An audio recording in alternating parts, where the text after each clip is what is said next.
Hey everyone, Bill Nichols TV. Today, I took my FAA Part 107 test and passed. 90%, I missed 6 total. I want to go through some of the questions that I think are going to be trickier, not the actual questions, but questions that are like them, and give you some tips for remembering some pieces for the Part 107, and then talk about some other things.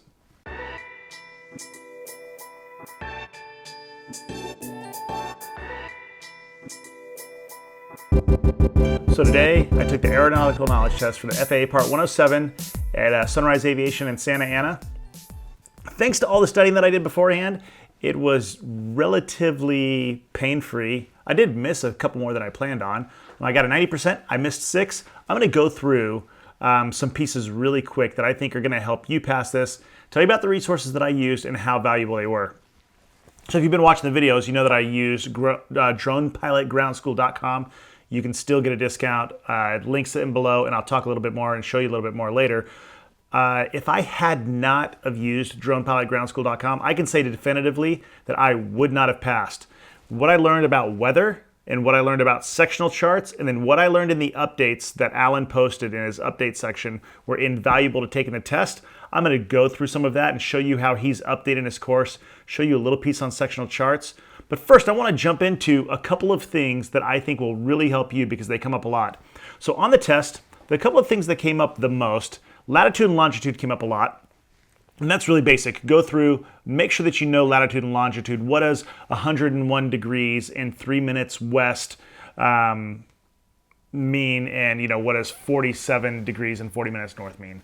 So you're going to want to make sure that you have not those specific values down, but that you have latitude and longitude down. It should take you 5 to 10 minutes to learn, especially if you're using something like Drone Pilot Ground School. It should take you 5 to 10 minutes to learn, and then really take your time and make sure that you don't get them backwards, and make sure that when you're looking on a map that you're counting down and you're looking at the right minutes and you're not looking at the wrong intervals. So tip number 1. Number 2, tons of airspace questions. I want to give you a trick right now, actually, for remembering airspace. So the airspaces that you really need to be familiar with are B, C, D, E, so Bravo, Charlie, Delta, Echo, and Golf. Remember that Golf is the airspace that you're going to fly in as a remote pilot most often. It's the unregulated airspace where you don't need permission. Wow, this is a huge pad. Okay, so I'm going to grab blue and purple. These are going to represent blue and magenta. On a sectional chart, a VFR sectional chart, airspaces are marked with blue and magenta, and they are marked in solid and dashed. So what I want you to remember is that you're going to be looking at airspaces that start at B, so Bravo. A Bravo airspace is one for a big city. That'd be Dallas, that would be Miami, LAX, San Francisco, New York, Chicago, any of the large airports. That's a big city. So remember that Bravo is big city and it's blue. So Bravo, big city, blue. So they're gonna alternate in color. Bravo's blue, Charlie's magenta, Delta's blue, Echo's magenta. So let's just start that right here. So we've got Bravo for blue,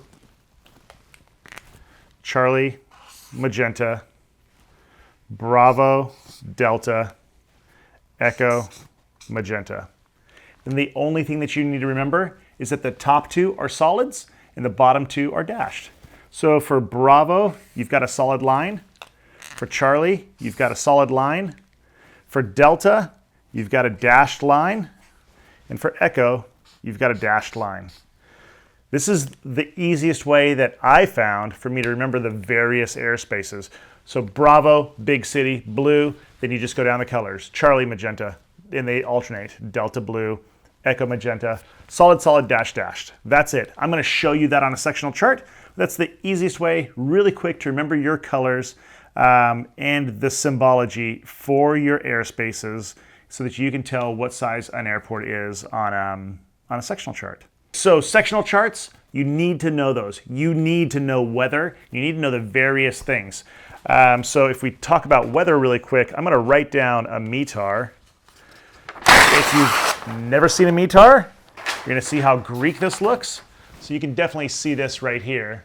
So I'm going to write down a weather report for Fargo, and this is KFAR. The K means that it's the contiguous or continental United States. If it was Alaska, it'd be PA. If it was Hawaii, I think it'd be PH. So you've got KFAR. Next you have 301953 Zulu. What this means is this was the 30th day of the month at 1953 Zulu time, or GMT. I'm going to continue this. So this would all be one straight line. Next you have this. You have a number in here that is 36006 KT.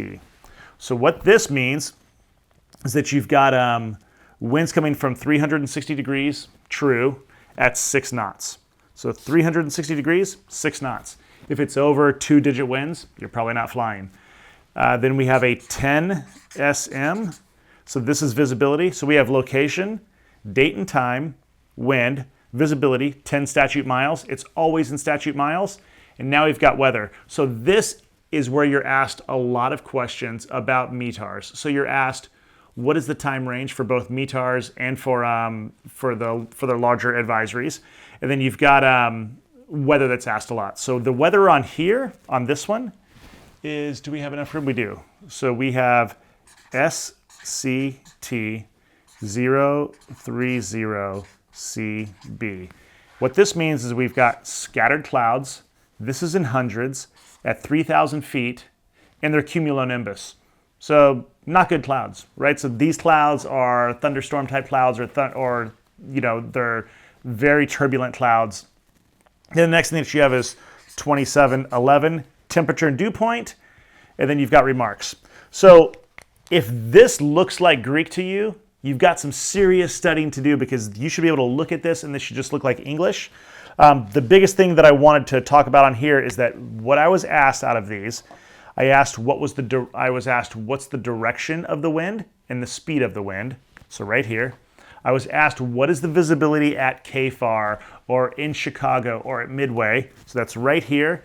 I was asked what does CB and the METAR for KFAR stand for. So you scan through the METAR, find CB. I see that's in weather. I know that that means cumulonimbus. Those were the main questions that I got around METARs. So you need to understand weather big time. Another really interesting one is, and I'll show you this on the sectional map next, but let's say that we've got a circle, right? This isn't, I'm not identifying an airport here. I'm just giving you degrees in a circle. This is 360, 90, 180, 270. You will get something, and let's just draw an airport here. All right, so here's an airport, here's a runway. Easy way to identify runways. They are identified by the direction that they're flying and the degrees that they're pointing. So let's just say, this really isn't, but let's say that this right here is 130 degrees, which means that this is 310 degrees. You might get a question that says an airplane heading to runway 13 is mid left field downwind. What direction from the airport would it be? And you'll be given an answer like north, south, east, or west. It won't be exact. But so here's what you have. You have, this is a final approach for somebody coming into runway 13. And then they're going to come here. This is your crosswind leg. Then this is your downwind leg. So they're mid downwind of 13.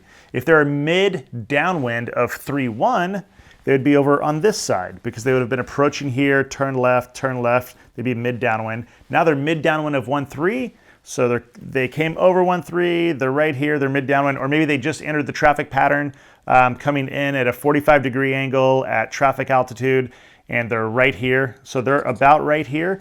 So if you go, north, south, east, west, they are really northeast, but you would probably just answer east on this question. So they're right here.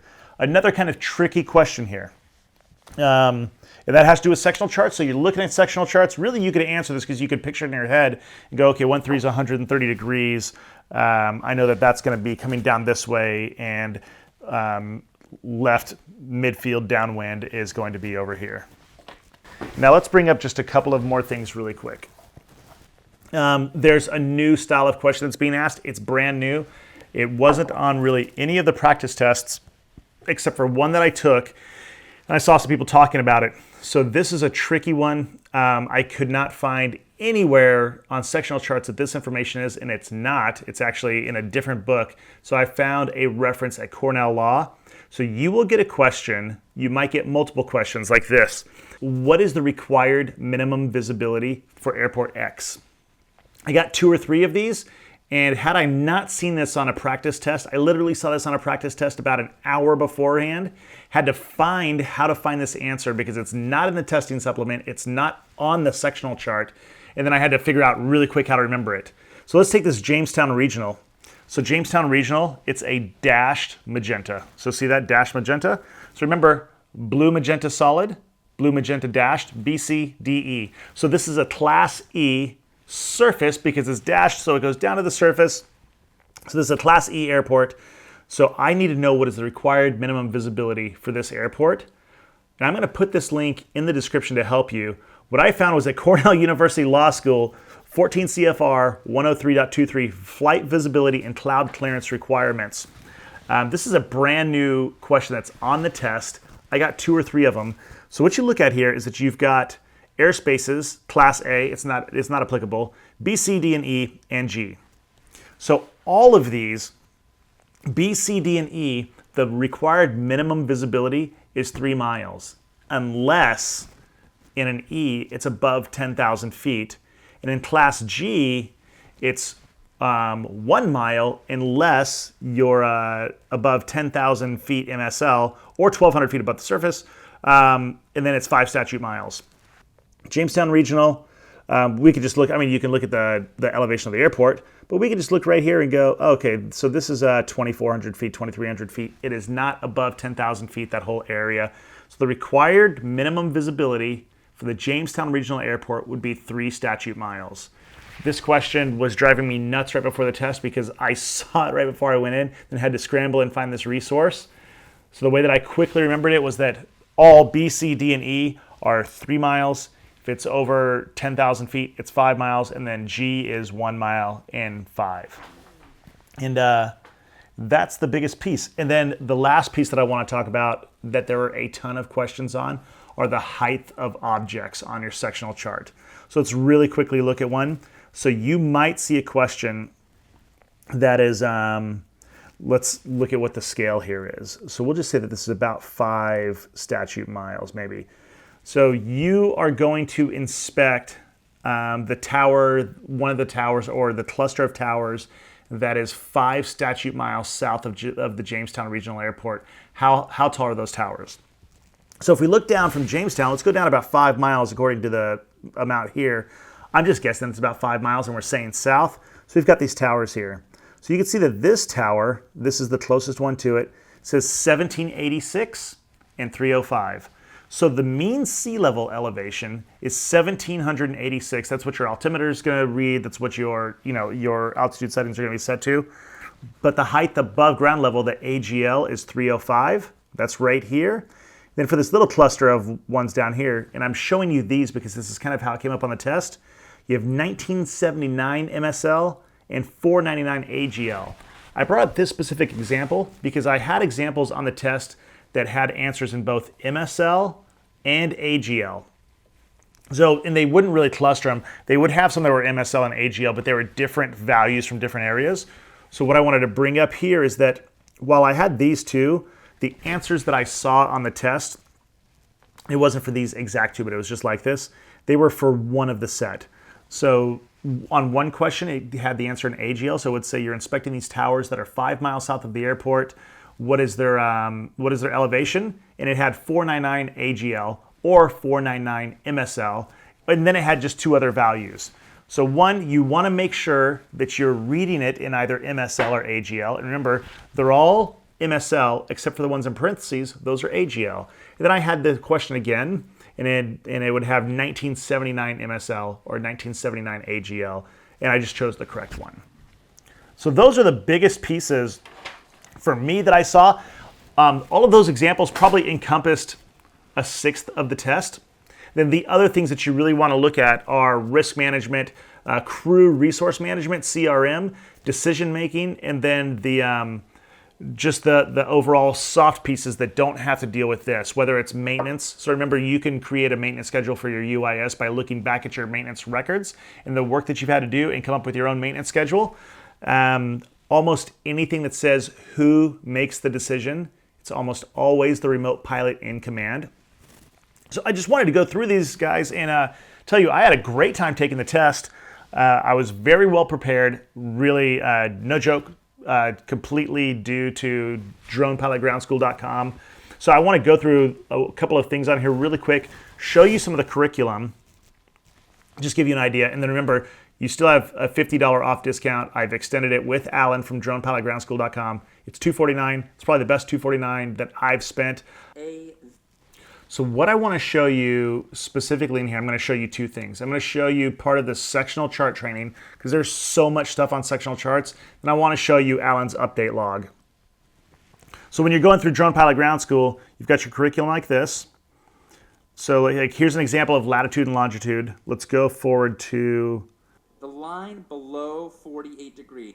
So like right now he's teaching you about latitude and longitude. So he goes through, marks them up, shows you. Okay, now if you're looking at this screen right now, and this looks completely Greek to you, trust me, when I first saw one of these, I thought, oh my God, there's so much stuff on the screen. I don't understand what's going on. I mean, I can see airports, I can see other stuff, but I don't really know what's happening here. There's blue, there's magenta, there's yellow, there's green, there's shaded areas, there's open space areas, there's all of this wording. I have no idea what any of it means. By going through dronepilotgroundschool.com, as soon as I went through the Airspace, the introduction to Airspace, and went through this module, which was a little over an hour long, I completely understood it. I probably went through this module a good 3 or 4 times to make sure that I really understood it. So I'm going to let this play for about 20 seconds, let you see a little bit of it, and then take you over to the update and show you some pieces there. Called a compass rose. So not in Airspace, do not get confused by this. This circle is designated with 360 degrees of notches, and it does not indicate airspace. So what about Class E airspace? How do we know that this down here is Class E airspace? Well, we know that this is Class E at surface because of the dashed magenta circle. So the dashed magenta circle means Class E airspace. So just a quick taste there of a sectional chart. I want to go back into one thing and show you kind of how complicated these get and what you're going to learn to read. So you have, remember, we've got B, C, D, E, Bravo, Charlie, Delta, Echo, solid, solid, dash, dashed, blue, magenta. So C, like I said, B is for a big city airport. C is for a city airport. So you have this right here, Norfolk Airport, Norfolk International, ORF. It's right here, and this is its airspace. So the things that you're going to learn are like here, look at this solid magenta line right here. This has an indicator inside of SFC under 40. What that means is from the surface to 4,000, this is Class C airspace. Then it goes out onto this shelf, and this shelf starts at 1,200 to 4,000. So anything underneath that 1,200, if there's not other airspace indicated, is Class G. Or if it's it could be in a restricted area or whatever, but it looks like it's in Class G. Then we go over here to this little kind of half balloon. This actually kind of looks like BB-8 here. From 2,000 to 4,000, that's the airspace there. So that's the kind of stuff that you're going to learn by going through a ground school, whether it's dronepilotgroundschool.com or another one. I can just tell you that I highly recommend it because I went through it. I studied my butt off. I got a 90%. I passed. It's all behind me. And I have lifetime access, so 24 months from now, when I need to re-up and go back and take that knowledge test again, I know that Alan will be updating this and I can go back through the course again. All right, so now I want to show you just his update log, show you some of the things and how frequently he updates. All right, guys, so here's the update log. So if you go through, he starts on at 9:22 talking about Victor Airway Lines. That's these right here. And I did have some questions about Victor Airway Lines. He added 4 new practice questions to 4 different lectures. There are the questions and tells you where they are. Refer to figure 21, area 2. What's the minimum altitude, lowest elevation of the area depicted by the blue labeled line? How long does it take a mixed drink to go through your body? I got several questions about this. A mixed drink to go through your body, 3 hours. They are all kinds of questions. I could say all kinds. There were 3 questions about alcohol or over-the-counter substances in your body on the test. Updates 9.5, so you keep on going through. So all kinds of updates here. Like this is the update log. Lots of stuff from here, this isogonal line. So I did actually get this question on the test. What does the magenta dash line labeled 11 degrees west indicate? So that's this right here, this line. It's your isogonal line. That is the deviation from true and magnetic north. It's telling you that it's 11 degrees west difference. I did get that question on the test. I may do a couple of additional videos and going over some concepts. If you have questions, reach out to me. But I'll probably give you answers and refer you to Alan because he's way more knowledgeable than I am. He's built really an amazing course. I was glad to have partnered with him to give all of you. And I want to say something like 30 people have now taken advantage of it, getting that $50 off. But at $249, the best investment that I made for my Part 107. All right, guys, that's it. Just my experience with the FAA Part 107. I'm super excited. I can't wait for the 48 hours to go by till it's listed in the FAA so then I can apply for all the rest of the stuff and finally finish this FAA Part 107 certification. Very exciting. I want to hear about all of your experiences. I've already got some feedback from a bunch of you that have said that you've either passed it or you took dronepilotgroundschool.com and then went and passed it. I've had a few questions, so feel free, field me some questions. I will tell you it's a rather difficult test. Now, I said I did it in a half hour, but I went through this stuff.